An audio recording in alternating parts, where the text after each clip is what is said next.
tal, amigos? ¿Cómo están? Muy buenas noches. Yo soy Esdras Chabot y esto es Dinero y Poder. El Instituto Nacional Electoral no recibirá el presupuesto que pidió para 2020. Los consejeros reclamaron a los diputados el recorte cuando argumentaron que deben empezar a organizar el proceso electoral 2020-2021. Advirtieron que el funcionamiento del instituto se verá limitado tras la reducción de 1.071 millones de pesos. El INE había solicitado 12.493 millones. Nos acompaña aquí en el estudio de Dinero y Poder el consejero Benito Nasif, presidente de la Comisión de Presupuesto, el del dinero precisamente del INE. Benito, buenas noches, gracias por estar aquí con nosotros. Mauricio González, Macario Schettino, que se reintegra después de una gira artística pues bastante exitosa por todos lados, ya está aquí de regreso. Muchas gracias, Macario. Benito, a ver, 1.071 millones de pesos menos. Primero, es un tema que está relacionado con lo que podríamos llamar los ingresos propios de los consejeros, lo que ustedes ganan, la burocracia. ¿Qué le pasa a un instituto que finalmente tiene que organizar elecciones que no cuenta con estos recursos? Bueno, es un recorte, Esra, de aproximadamente 9% respecto a lo que solicitó el Instituto Nacional Electoral. Desde luego que los salarios de los altos mandos del instituto no se acercan ni remotamente a ese importe.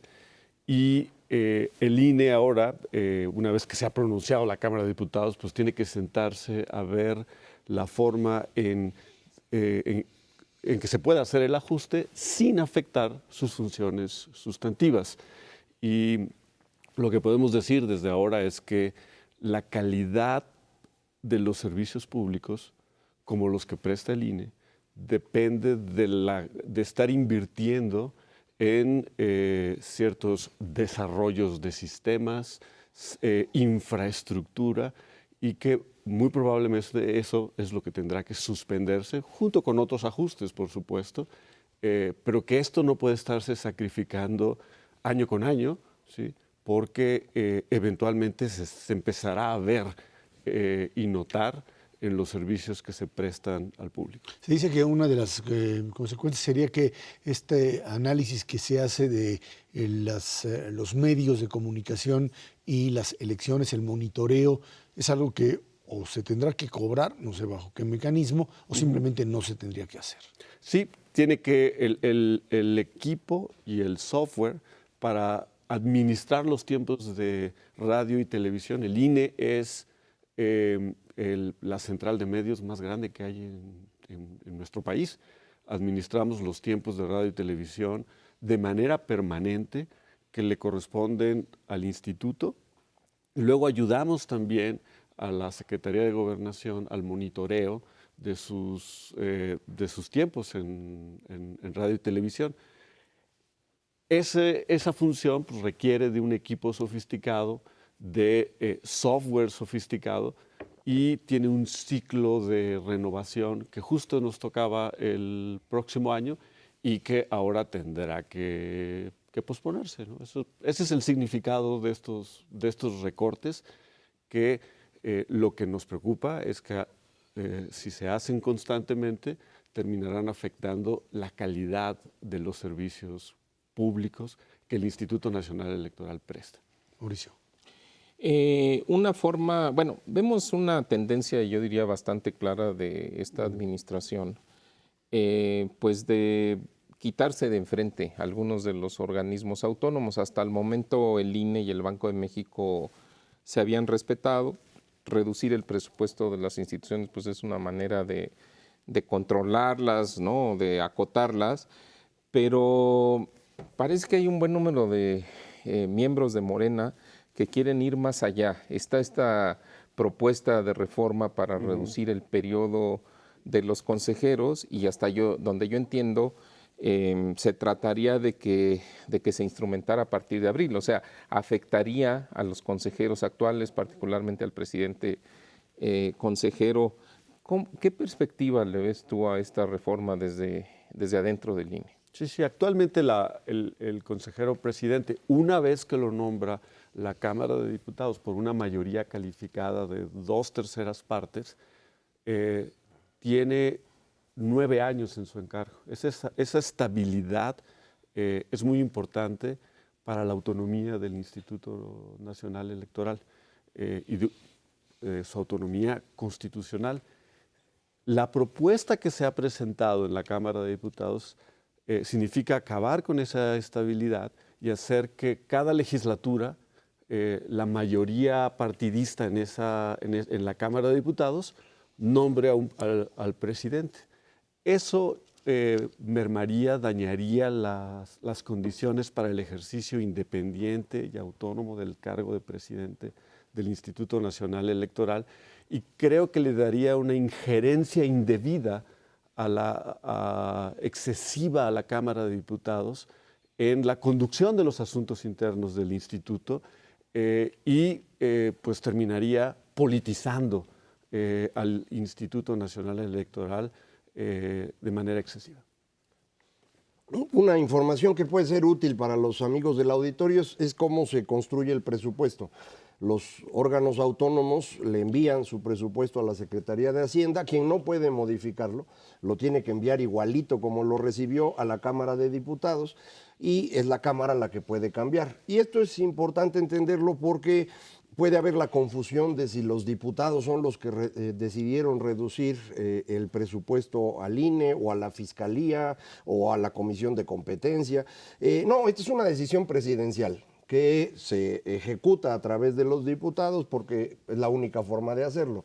Y lo que hicieron fue quitarle a todos los organismos autónomos dinero. Es claro que el INE y la Fiscalía son quienes más dinero pierden, pero les quitaron a todos para mandarlo a las becas que el gobierno ha decidido que son la política social por excelencia. Y el problema es efectivamente el que tú dices, Benito, la capacidad del Estado mexicano para cumplir sus funciones se está mermando muy rápidamente. Comentabas que ustedes ayudan a Gobernación para la medición de los tiempos. Pues ahorita no hay ni cómo pedirle ayuda a Gobernación, porque Gobernación más Seguridad Pública, que estaban juntos en el sexenio pasado, han perdido 66% de su presupuesto en este gobierno. Es decir, todos han perdido dinero.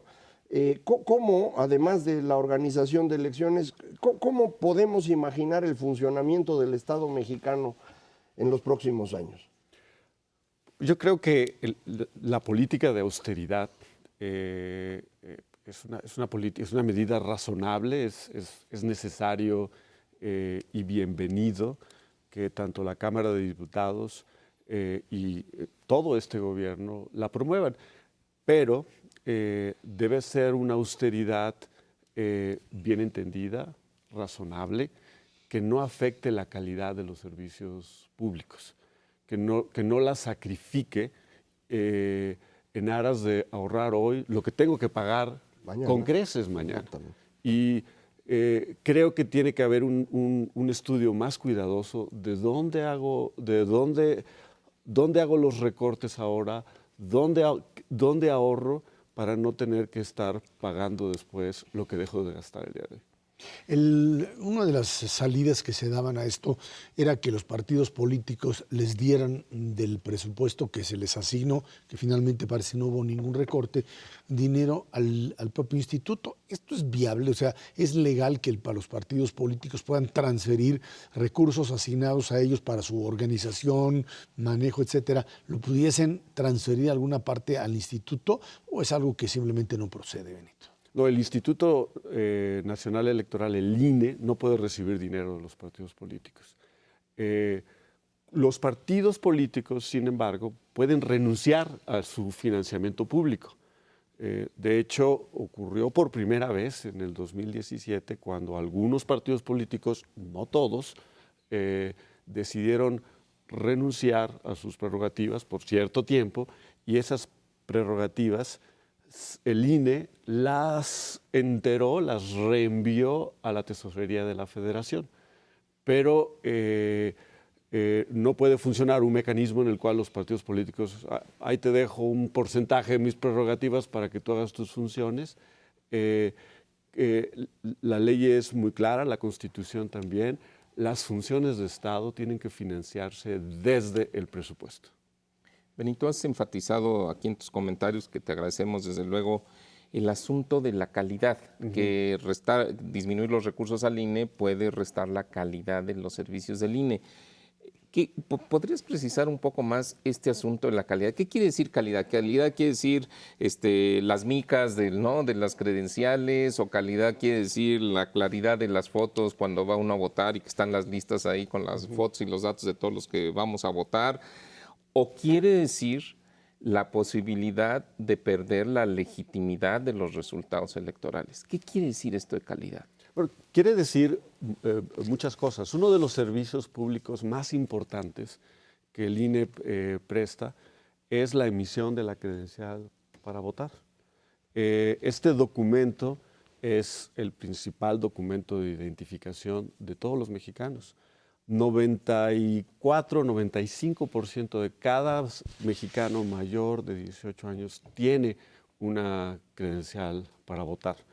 Eso requiere tener una infraestructura tanto física como humana para la atención. Hacemos alrededor de 14 millones de trámites de credenciales para votar al año y lo venimos haciendo desde 1992. Y los lugares donde atendemos y la tecnología, la infraestructura con que atendemos a la población tiene que estar mejorando cada año. Y tenemos proyectos de inversión para no solo mantener, sino seguir incrementando los tiempos de atención, los beneficios además que te brinda el tener tu credencial actualizada, los servicios de autenticación de identidad. Y es algo que no se puede descuidar porque termina convirtiéndose en un documento obsoleto. Ese es uno de los ejemplos de calidad de servicios públicos que requieren una constante inversión para mantenerla y actualizarla. Otro caso que podría ser interesante es la organización para 2021. Implica que desde fines de 2020 hay que empezar a juntar a las personas que van a participar en el proceso y hay que empezar a hacer toda esta secuencia que se utiliza para formar a los funcionarios de casillas, seleccionarlos en cada sección electoral, capacitarlos para el puesto que les vaya a tocar en la casilla. Y si no hay recursos suficientes, pues puede ocurrir lo que ya ocurrió alguna vez, que en lugar de visitar a todos los que viven en la sección electoral, pues nada más se visita a algunos porque no alcanzan los recursos para cubrir todo esto. Y esto podría acabar beneficiando a alguno de los partidos, en particular el que pues tiene el mayor control sobre las cámaras en este momento. Entonces, esta reducción de presupuesto, pues sí puede dañar la calidad de la elección. La calidad es algo muy importante en la administración electoral.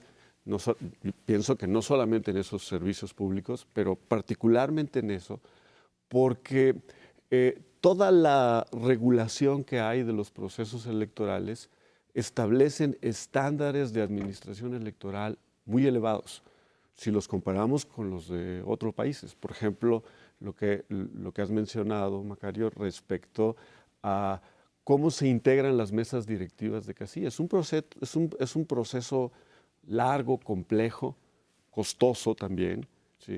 Que va desde la insaculación, es decir, el sorteo de las personas, es un 13% de la lista nominal de cada una de las casillas, y la visita a cada uno de sus domicilios. Eso tenemos que mantenerlo, ¿sí? Está en la ley y no puede sacrificarse por razones presupuestales, a menos que se modifique la ley y que tengamos la certeza de que hay una forma mejor de hacerlo sin que se genere desconfianza entre los partidos políticos, sin que se ponga por esa razón en duda la aceptabilidad de los resultados electorales. Finalmente, Benito, el tema de la posibilidad de reducir gastos operativos del INE. Se dice, ya es una burocracia muy grande, por supuesto ahora tienen que organizar pues, también elecciones de los estados, tienen ciertas responsabilidades. ¿Hay lugar de donde recortar? Sí, desde luego que hay lugar para hacer eficiencias y economías, pero es importante dejar claro que eso no se puede hacer de la noche a la mañana y que hay que invertir hoy en tecnología, en automatización, para generar ahorros más adelante. Y por esa razón es muy importante el diálogo entre el Instituto Nacional Electoral y la Cámara de Diputados, que es la que aprueba el presupuesto, porque creo que hay que ponernos de acuerdo en una ruta de generar ahorros muy clara, de largo plazo, ¿sí? Y no estar imponiendo decisiones de corto plazo que pueden asfixiar, dificultar, poner en riesgo la realización de funciones claves del Instituto Nacional Electoral. Benito Nasif, consejero del INE, muchas gracias por estar aquí con nosotros. Gracias a ustedes por la invitación. Vámonos a una pausa. Esto es Dinero y Poder.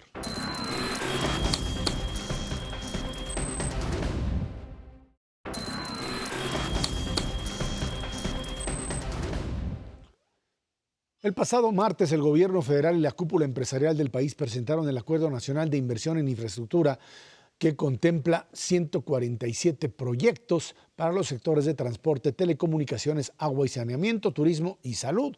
En una primera etapa se destinarán de inversión privada, pues es prácticamente lo único que hay, 859.022 millones de pesos, unos 42.000 millones de dólares. Los proyectos, algunos ya están avanzados, ya están echados a andar, se instrumentarán entre 2020 y 2024. 45 se llevarán a cabo en el centro del país, 49 en el norte y 42 en el sur. Ahí están proyectos, unos que ya estaban echados a andar y pues se detuvieron ante esta situación de, pues, llamémosle, falta de convencimiento con respecto a la viabilidad de la rentabilidad de la propia inversión a partir de lo que pasaba en el país o lo que pasó en el país durante este año. Y lo que queda ahí pendiente son dos áreas que creo que son importantes, aunque mencionamos aquí salud, que es precisamente el área de salud y el área energética. Creo que esto tiene que ver también por el hecho de que tanto en salud como en energía tiene que haber inversión de gobierno, no puede ser totalmente privada. Por eso lo sacaron de la lista. Porque no hay dinero. No, lo sacaron porque yo creo que ahí sí, en esos dos sectores, yo creo que el gobierno no se quiso exponer a que, digamos, lo criticaran por estar privatizando la salud. Y también en el caso de energía, bueno, porque esta administración está convencida de que la inversión de la iniciativa privada en energía no da los resultados, ¿no? Es un estigma que se tiene y bueno, y por esa razón lo sacaron. Déjame comentarte sobre las cifras. 800, primero la dimensión de las cifras. Es una dimensión descomunal. Cuando uno escucha 859.000 millones, aunque se ejecutarían en 5 años previsiblemente, pues nada más para ubicar al auditorio toma 859, que es un número que todos estamos familiarizados, multiplícalo por 1,000, todavía alcanzamos a entender en general 859,000 pesos, y luego imagínate eso 1,000,000 de veces y súmalo, es de ese tamaño. Yo creo que, y ahí yo creo que la gran mayoría de las personas nos perdemos en la cifra. Es una cifra enorme. No sabemos a qué ritmo se va a gastar. Vamos a suponer, nada más para poder dimensionarla mejor, que se gasta en el transcurso de los próximos 5 años de manera pareja, aunque se ha dicho que el primer año podría ser mayor. Pero nada más para propósitos del ejemplo, pues entonces estaríamos hablando de 171,000 millones de pesos por año, que de todas maneras es una cifra grande, pero en esencia significa aumentar la inversión que ya existe. En aproximadamente un 4%. Eso no es malo. Si eso se diera, Esra, yo te diría que podría generarse o podría agregarse al Producto Interno Bruto, que está estancado, ¿no? Está creciendo cero, eso quiere decir estancado, pues más o menos entre 8 décimas y poquito más de 1 punto, 1.2 puntos, que no son malos. Si estamos en cero y esto funcionara, pues nos llevaría más o menos a que el crecimiento del PIB del año entrante pudiera ser del 1,5%. Esa es la parte de la aritmética, pero yo no creo que se vaya a dar así. ¿Por qué? Porque varios de estos proyectos, o bueno, más bien la totalidad de estos proyectos que están en carreteras, en ferrocarriles, hay una buena parte de esto en telecomunicaciones, en turismo es la cifra mayor. Son proyectos que se lleva mucho tiempo para que salgan bien, y si es con dinero de la iniciativa privada, pues tienen que salir bien, porque si no es tirar el dinero a la basura, y ningún privado lo quiere hacer así. Necesitas hacer los estudios apropiados, necesitas tener los derechos de vía, los derechos de propiedad de los terrenos, Aunque muchos o ya sea, están, muchísimas cosas. pero Eso muchos ya están echados a andar, se No, quedaron a la mitad. Bueno, no lo creo. Yo creo que No, sí, ahí están. están, digamos, lo que se necesita, pero lo que no está listo, digamos, no está como para poder construirlos mañana. Ese es un poco el punto. Ya. Y el otro punto son proyectos que se llevan meses en ejecutar.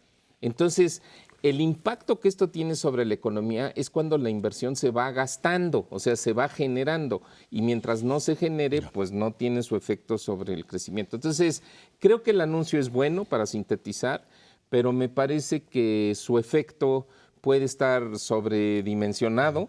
Y bueno, pues así lo recibieron la bolsa, los mercados financieros, los analistas y los inversionistas en general, ¿no? Lo dejaron pasar, digamos. Sí, yo coincidiría con Mauricio que está sobredimensionado. No coincidiría yo con que fue un buen anuncio, y explico por qué. La tablita que presentaron de los proyectos no suma, no cuadran las sumas con los proyectos individuales. ¿Por qué? Porque lo de energía se quitó en la media hora anterior a que se presentara. Esto para mí es una señal muy clara de que el señor presidente y los empresarios no se entienden. Entonces, lo que debería haber sido un anuncio de que están pensando en invertir para impulsar la economía, fue en realidad la muestra clara de que los empresarios no tienen confianza y el presidente no quiere que tengan confianza en él. En consecuencia, para mí lo que significó este evento del martes es la confirmación de que durante el próximo año la inversión no va a crecer. Si creciera en los cálculos que hacía ahorita Mauricio, estás hablando de 0.5, 0.6% del PIB de incremento en la inversión, si todos esos proyectos fueran inversión nueva. Si son el tipo de proyectos que tradicionalmente se hacían, realmente no te incrementan mucho. Estás hablando de que tenemos hoy la inversión más baja en mucho tiempo, 19 y fracción del PIB, no llega ya ni siquiera a 19 y medio. Tienes en este momento la inversión pública más baja de toda la historia registrada de México, y el año que entra va a ser 5% inferior según el presupuesto. En consecuencia, para mí lo que hicieron el martes, que era para decirnos que los datos del lunes, que al rato platicamos, no eran tan malos y que ahora sí ya vamos a crecer, pues a mí lo que me dijeron es el 2020 va a estar peor de lo que te imaginabas. Ahora, yo creo que en todo caso de lo que se trata es de una apuesta en donde, por lo pronto, si bien no aparecen ni salud ni energía, por las distintas razones, el compromiso es esto se ve en enero. Si estos elementos que están aquí planteados son ciertos, pues en enero la iniciativa privada tiene que decir, señores, tiene que haber una definición.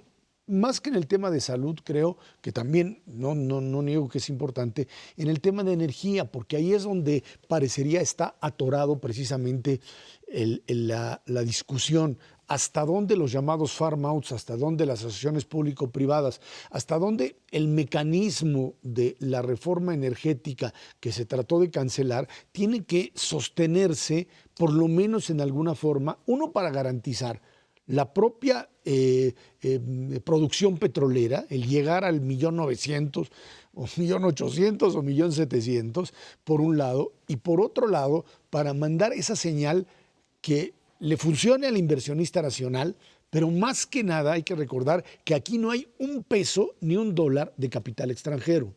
Y de lo que se trataría, entiendo, es que si el capital extranjero, que finalmente no ha llegado en las condiciones que se quisieran ni ha aumentado significativamente, lo haga a partir de una lógica de esta naturaleza en un año complicado para todo el mundo. La mayor parte del capital extranjero ha estado, digamos, no es nula, pero está detenida, un poco detenida, por la indefinición de la ratificación del Tratado de Libre Comercio por parte de los demócratas en los Estados Unidos. Todavía hay una lucecita de esperanza de que se pueda aprobar antes del 12 de diciembre. Si no lo hace así, vienen las elecciones, las campañas en Estados Unidos y va a ser muy difícil que se haga después, tardaría un año, cosa por el estilo. Tenemos el tratado actual, pero pues con ese tratado actual hay muchas empresas que dicen, mira, yo me voy a esperar a que verdaderamente esté ratificado para seguir ampliando mis plantas automotrices o de autoparts o de componentes electrónicos o lo que sea.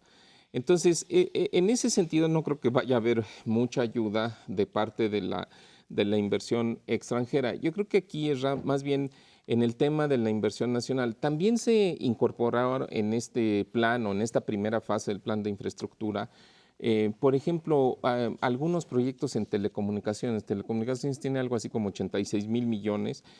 Bueno, esas son inversiones que de todas maneras se van a dar. ¿Por qué? Pues porque la población está creciendo, porque se necesitan más servicios de telecomunicaciones y entonces eso es algo que de todas maneras se daría. Qué bueno, ¿no? Pues siempre se puede interrumpir, pero tampoco te agrega, digamos, demasiado al crecimiento, a la actividad económica, a la generación de empleo, porque es algo que ya más o menos venía encarrilando, o sea, no es un extra significativo. Entonces, insisto, yo creo que en la medida, algunos de estos proyectos sí se van a concretar y qué bueno que se concreten, pero el ritmo por naturaleza es lento y por lo tanto, entonces el beneficio, no digo que no exista, nada más digo que va a ser muchísimo más lento de lo que tiene previsto las autoridades. Y uno de los riesgos, porque hay muchos, es que se desesperen. El presidente fue muy claro, ahí en la mañanera les dijo a los empresarios, y por cierto, yo creo que deberíamos de tener reuniones para evaluar cómo vamos. Entiéndase, yo voy a ir checando cómo van a ir gastando ustedes y si no gastan, pues vamos a ver de a cómo nos toca, ¿no? Lo cual es una tontería. El presidente no tiene ningún derecho para intervenir en las decisiones privadas, pero el caso de energía es interesantísimo porque ¿por qué alguien en su sano juicio invertiría en el tema de energía cuando tienes a Bartlett dirigiendo la comisión y a la señora Nale en la Secretaría de Energía? Y explico. La construcción de gasoductos que estaba bajo contrato, al señor Bartlett se le ocurrió que la cancelaba y háganle como quieran. Los certificados de energía limpia, que eran el mecanismo de financiamiento de empresas nuevas, los acaban de alterar para que financien a Comisión Federal y están destruyendo el capital de las empresas que habían estado invirtiendo en México en los últimos 5 años. Todas estas empresas ya metieron un pleito internacional contra México por eso. De manera que, pues, ¿por qué alguien invertiría? Yo creo que hay que ser muy claro en esto. Si el gobierno está destruyendo las reglas que permiten que exista inversión, pues no va a haber inversión, mano. Y eso está en manos del gobierno. Vámonos a una pausa y de regreso platicamos con usted datos reales, concretos de la economía mexicana durante este 2019. Esto es Dinero y Poder.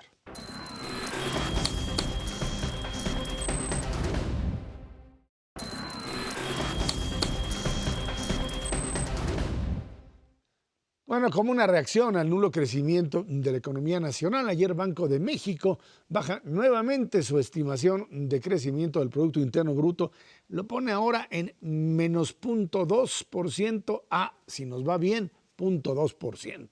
Hace unos días el INEGI informa que la economía nacional está en recesión desde la primera mitad de 2019. El PIB registró descensos de 0.1% en el último tramo de 2018 y en los dos siguientes del 2019. Bueno, pues ya se puso pesimista Banco de México, aunque después el día de hoy ya aparece diciendo que ya va, como que llegamos para abajo y ya empieza el arranque y las cosas van a mejorar. Eso es lo que dice. Hay quien pues analizaba y decía que por qué INEGI tardó tanto en actualizar el primero y el segundo trimestre, ¿tú sabes? Porque luego cortan presupuesto a los autónomos. No es cierto. Yo estoy seguro que esa es la razón. A ver, ¿qué fue lo que pasó? Ese es un proceso normal, o sea, ¿sí? Todos los institutos de estadísticas en el mundo, en Estados Unidos el Departamento de Comercio, en otros lados otros son institutos independientes,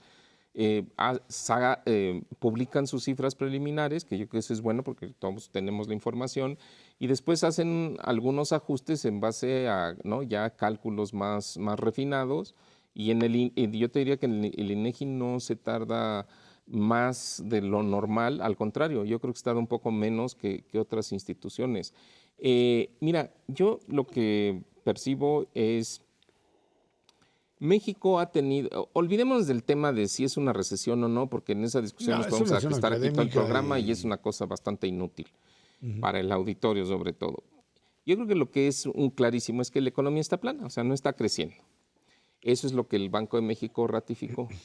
En los últimos 50 años, Ezra, la actividad económica, o sea, el Producto Interno Bruto, se ha contraído, se ha encogido, a veces más, a veces menos. La última crisis que tuvimos en 2009 fue fuerte, casi 6%, en 94 también fue 5 o 6%, en 95, perdón.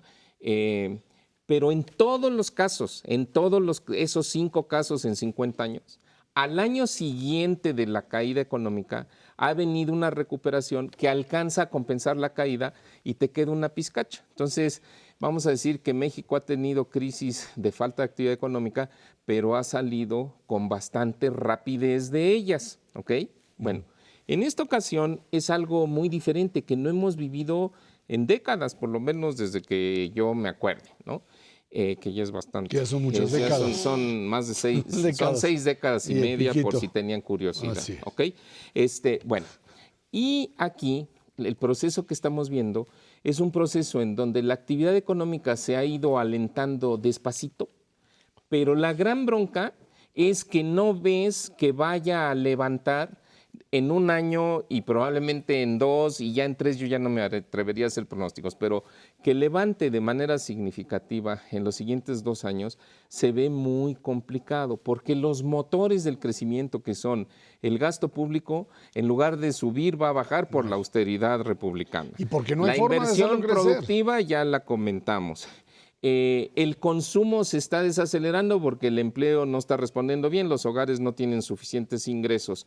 Y las exportaciones, que es el otro motor, acaba de publicarse esta semana que el crecimiento de las exportaciones no petroleras, que no depende de nosotros, depende de lo que nos compre Estados Unidos, crecieron 0.4% a tasa anual, cuando que venían creciendo casi al 4%, o sea, crecieron una décima. Pero ahí tiene Se que ver está con apagando el ese problema motor. de la industria automotriz, fundamentalmente. Obviamente que tiene que ver con algo de detalle, porque pues, las cifras no se construyen de la nada, pero a lo que voy no es un problema típico. Los consumidores estadounidenses están reduciendo la demanda de manufacturas, automóviles, autopartes, pantallas de televisión, computadoras y eso, que son los que nosotros le vendemos. Entonces ese motor se te está apagando. Entonces, con los motores a muy baja velocidad, va a estar difícil que la economía crezca, aunque se den esfuerzos como este que comentamos del plan de infraestructura. Se dice que si, pues a partir de este modelo de crecimiento, si nos va bien del 1% para el año que entra, 1.1, 1.2, estaría maravilloso. El gobierno va a tener necesariamente que acelerar una reforma fiscal porque no le va a alcanzar el dinero ni siquiera para cubrir, a menos que se endeude, cosa que tampoco quiere hacer. Sí, son problemas distintos, pero están relacionados. Primero, lo de INEGI, efectivamente, las cifras preliminares se corrigen. Son preliminares prácticamente durante 2 años, es decir, puede haber correcciones hacia atrás en un periodo más o menos amplio, precisamente porque se va afinando el cálculo de ciertas cosas. Entonces, tampoco es nada sorprendente, pero eso también significa que el último dato que se publicó, el del tercer trimestre, que da más 0.1, pues puede ser menos 0.2 en un año cuando lo revisen. Entonces tampoco crean que ya salimos y por lo tanto esta idea de que habríamos tocado fondo y vamos a subir no tiene sustento, ya lo explicó Mauricio, no hay ningún motor que pueda mover la economía. Yo tengo una preocupación adicional ahí y es la brillante idea del presidente de mover todos los programas sociales a dinero en efectivo. Algunas personas habían estado diciendo que eso iba a impulsar la economía, pero esto es un absurdo.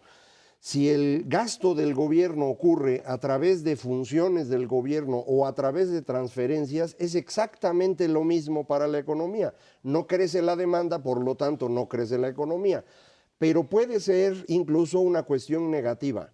puesto que tú estás dispersando el dinero en pequeñas cuentas, millones de pequeñas cuentas, cada una de las personas va a estar comprando a precios más altos de lo que podía comprar el gobierno como un ente único, de forma que el gasto puede acabar siendo menos eficiente y generar no solo crecimiento, sino contracción. Entonces tú dices, vamos a hacer una reforma fiscal para que esto funcione. Podría ser, pero una reforma fiscal consiste en quitarle más dinero a la población para luego devolvérselo a través del gobierno. Eso tarda un buen rato en funcionar. Y lo que vas a tener como efecto inmediato si haces una reforma fiscal es una contracción económica. Y eso es lo que no quiere el presidente. Entonces, el presidente está ahorcado por todos lados, por donde le vea. No hay ya eficiencia en el gobierno porque prácticamente todas las secretarías perdieron entre el 30 y el 60% de su presupuesto en estos 2 años, salvo el trabajo, la Secretaría del Trabajo para las becas de Construyendo el Futuro y la Secretaría de Bienestar Social para repartir dinero, que hasta donde yo entiendo ni siquiera están repartiendo porque no han entregado tarjetitas. El único otro lugar donde están gastando es en la refinería. Eso está destruyendo la capacidad del Estado. No tienes recursos para cerrar el próximo año porque tus estimaciones fueron muy elevadas. Te vas a chupar el Fondo de Estabilización de Ingresos Presupuestarios. En junio se acaba. ¿Qué van a hacer en julio? ¿Va a contratar deuda el gobierno? No puede. ¿Va a reducir sus claro gastos? que puede, No, por supuesto que puede. A ver, los gobiernos aquí en China y en cualquier parte del mundo, cuando les falta dinero, se endeudan. Pueden, y hay en montones de vías para hacerlo. ¿Ok? Entonces, aquí te puedo decir, por ejemplo, que la banca de desarrollo, Banobras, Bancomex, Nafin, por supuesto, y varios otros bancos de desarrollo, podrían empezar a dar más crédito con mucho mayor fluidez en algunos proyectos para que indirecta o directamente puedan financiar gasto público. O sea, el gobierno nunca tiene falta de recursos, o sea, no es como los particulares, cuando nosotros no tenemos los recursos, pues no podemos gastar o le pedimos prestado a alguien, pero ahí está más difícil que nos presten. Entonces, a los gobiernos es más fácil. Y yo te diría, mira, lo que amerita sí es una evaluación seria que yo creo que no está ocurriendo, de cuál era la estrategia del gobierno, que sin duda Macario la describió.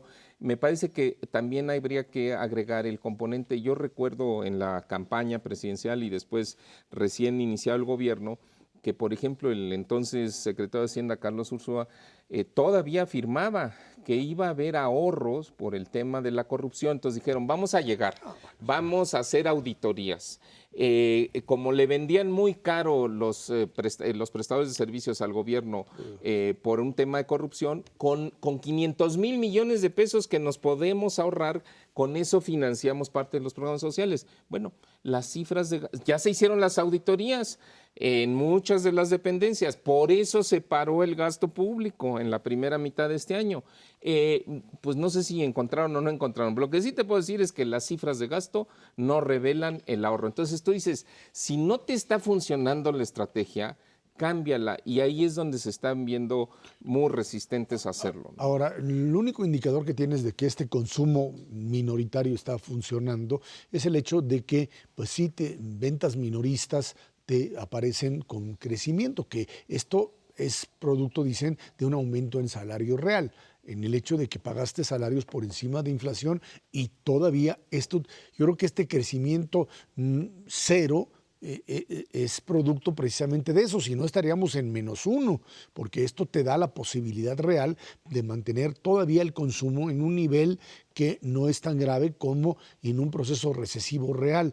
¿Cuánto dura eso? Tampoco puede ser viable, porque si tú, como algunos, escuchaba un análisis del señor Carlos Slim diciendo, no, es que hay que pagar más salarios. Pues sí, hay que pagar más salarios, pero el problema es con qué niveles de productividad para que no se te dispare la inflación. Eso es o pierdas dinero en la empresa, ¿no? O pierdas dinero. Y el otro elemento que creo que también es importante es sí hay que generar alicientes de crecimiento económico, porque si no los tienes, no vas a poder finalmente salir de un círculo vicioso de cero crecimiento con ideas o planteamientos de redistribuir ingresos. Si no creas y generas riqueza, no vas a poder al mismo tiempo pues elaborar políticas que reduzcan desigualdad, que es uno de los problemas gravísimos que los tenemos en toda América Latina, y ahora todas las broncas están en ese nivel. Aquí estamos en ese nivel sin crecimiento económico. Colombia las tiene con crecimiento económico al 3%. Chile también, Perú también. Sí, ok. Y Bolivia. aquí, bueno, por eso, pero tienes lo mismo, modelos de crecimiento económico que tienen problemas de desigualdad. Si no tienes crecimiento económico y tienes el problema de la desigualdad, tu posibilidad de estallido social está ahí presente. Más peor. Pero a ver, las políticas de repartir dinero en efectivo no reducen desigualdad. Eso es una creencia de algunas personas y el señor presidente las utiliza para ganar votos, no para otra cosa. El problema de crecimiento existe en México porque el señor canceló la obra de infraestructura más grande de América Latina. ¿Cuándo se va a recuperar la confianza? Nunca, nunca. No hay manera que se recupere confianza en alguien que hizo una cosa de ese tamaño. Entonces, a menos de que la deshiciera, cosa que no va a suceder. Exactamente. Vámonos a una pausa, regresamos con el tema de los norteamericanos y ahora tratando de plantear el narcotráfico mexicano como una forma de terrorismo. Esto es Dinero y Poder.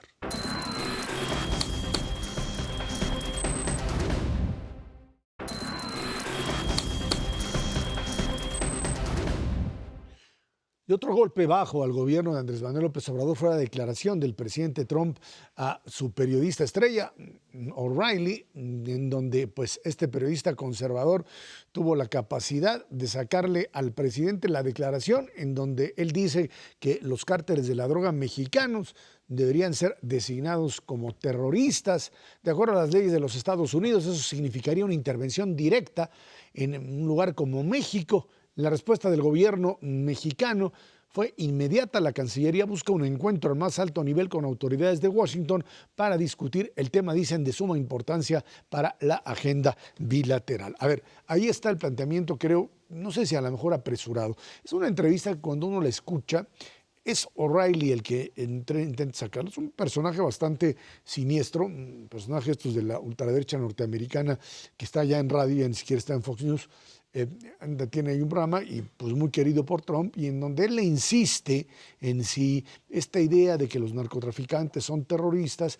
Trump le contesta, sí, yo tengo pensado desde hace 90 días nombrar a estos narcotraficantes como un grupo terrorista y esto, por supuesto, pues prende los focos rojos en todos lados, en donde más allá otra vez de la discusión semántica de si los narcotraficantes pueden ser equiparados a terroristas, lo cierto es que en términos legales el equipararlo pondría a México como, ya no quiero decir como países como Siria o Líbano o Irak en un momento determinado con organismos terroristas, sino como el caso de Colombia con las FARC, en donde estos grupos pues finalmente se conectaron directamente con narcotraficantes y se convirtieron más que en un grupo que tenía el afán no solamente de pues tomar el poder, sino además hacer negocio con el narco. Por supuesto que el narco en México tiene pues también ya pues aspiraciones de poder, tan es así que controla ciertas zonas del país, pero aceptar esta definición implicaría directamente ceder a los norteamericanos el control de la seguridad del país, en algo que no han sido tampoco muy eficaces más allá de las propias connotaciones nacionales, en donde sería pues simplemente cederles el poder directamente a los señores del Pentágono.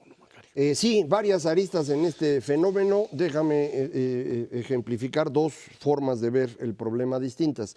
Una en Estados Unidos, en donde esto se vuelve un tema. En Estados Unidos, México no es un gran tema, pero este fenómeno aparece al mismo tiempo que estábamos tratando de que sacaran el TEMEC.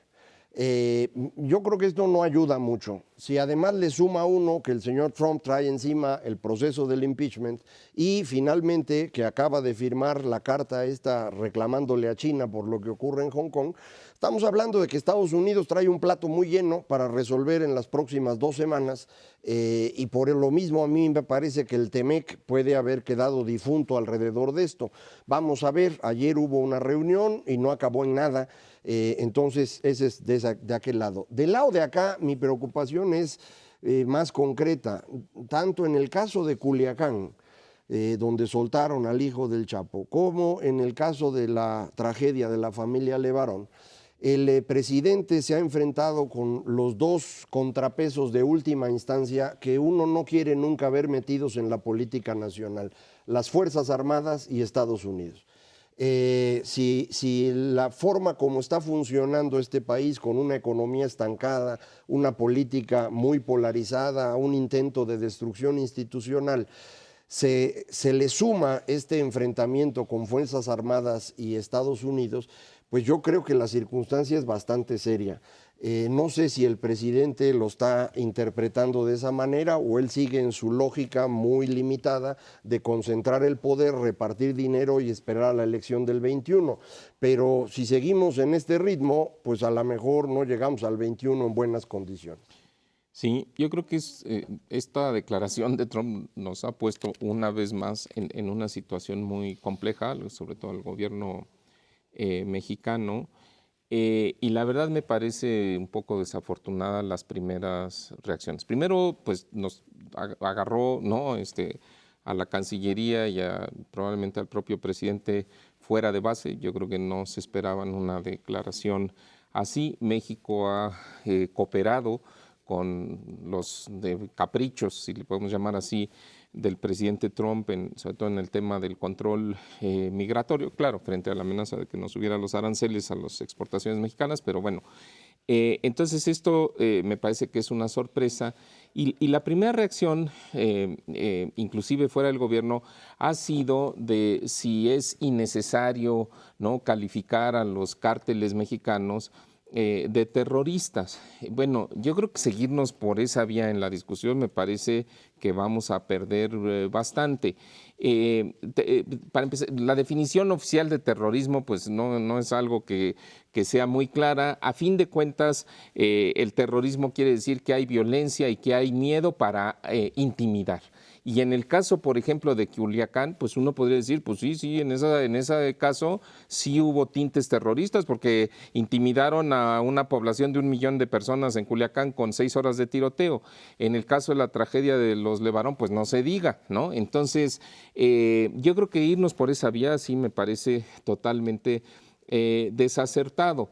Y me preocupa, bueno, lo que yo entiendo, Esra, es que de acuerdo a las leyes estadounidenses, si se declararan terroristas a los cárteles mexicanos, lo que puede hacer el gobierno estadounidense es irse contra los activos, congelar los activos, prohibir que grupos que ayudan a estos cárteles tengan alguna actividad en Estados Unidos, deportar a miembros de esos cárteles que estén en Estados Unidos, cosa que yo creo que no sucedería. Realmente no es darle un pasaporte al gobierno estadounidense para hacer una intervención directa en México. Hold it, aguanten. Aquí el asunto esa es la teoría, pero hay que ver la práctica. No, es por eso te he querido interrumpir. Todo esto que comentabas es absolutamente cierto, pero además permite la acción extraterritorial. Eso sí. Esa es la diferencia. Así es como sacaron a Bin Laden, exacto. Así es como todo esto que tú decías es cierto, pero además ellos tendrían el derecho de meterse a buscar al hijo del Chapo. Mi entendimiento es que no era así el caso, pero a lo que yo iba con mi comentario es, a ver, hemos tenido experiencias en México con el doctor Álvarez Machain, que estuvo involucrado en el asesinato del agente Camarena, en donde la DEA vino, lo extrajo de Guadalajara y se lo llevó a Estados Unidos. Y todavía no había ninguna declaratoria de terrorismo. No había nada. Yo creo que el riesgo, la verdad, es ese, y eso sí es violentar la soberanía del país. Entonces, a mí me parece que tanto los senadores en México como el canciller, sin duda, Ebrard, y en el gobierno estadounidense, deberían de aprovechar el momento para tener una discusión constructiva en aras de medio resolver el problema, porque si se sigue la discusión por donde va, ¿no?, de que si es terrorismo o no es terrorismo, y de que sí pueden o no pueden. Yo creo, perdón, Mauricio, es que yo creo que ahí el tema también va al asunto electoral. Esto es una continuación del asunto del muro y si lo va a hacer. Yo no creo que finalmente Trump vaya a declarar a los cárteles como organizaciones terroristas. Pero se va a echar todo el año diciendo que sí. Exactamente, porque creo que esa es finalmente la alternativa y es suficiente, como con el Tratado de Libre Comercio y otros, como para generar este tipo de tensión. En todo caso, lo que sería positivo desde el punto de vista mexicano, y creo que en eso Marcelo Ebrard puede hacer otra vez el trabajo de que hace de todo, hace también esto. O sea, decirles, a ver, señores, si de lo que se trata es de colaboración en inteligencia para detener, para mover, etcétera, aquí estamos. Y tomar las cosas quizá más en serio, más estructuradas, que la que sabemos hacen los norteamericanos en México, porque están aquí metidos. Mejor regúlalo que pues dejarlo de una manera totalmente incierta y que sigan pues generando algún tipo de violencia, porque además las intervenciones norteamericanas para eso han resultado desastrosas en muchísimos casos, incluso en el colombiano, hasta que no se pudo estructurar un trabajo de colaboración entre las partes, el tema funciona. Sí, a mí me preocupa el aspecto político porque pues, para la campaña del próximo año vamos a hacer otra vez la piñata del señor Trump, porque con eso pues más o menos consolida su 30 o 40% de voto, que no le alcanza para ganar, pero es necesario tenerlo. Entonces nos puede agarrar ahí y esto pues es lo que me preocupa de que el TEMEC se empiece a complicar ahorita precisamente por la misma razón. Y yo creo que sí, ya convendría que el gobierno mexicano empiece a ordenar su tema de inteligencia, porque destruyeron el CISEN, el ejército no está todavía acomodado y bueno, así como está Estados Unidos metido aquí, también está Cuba. Y Cuba ya causó muchos problemas en América Latina en los últimos meses. No vaya a ser que se les ocurra también empezar a hacer algo aquí. Es uno de los servicios secretos más importantes del mundo, el cubano, y no hay que menospreciarlo.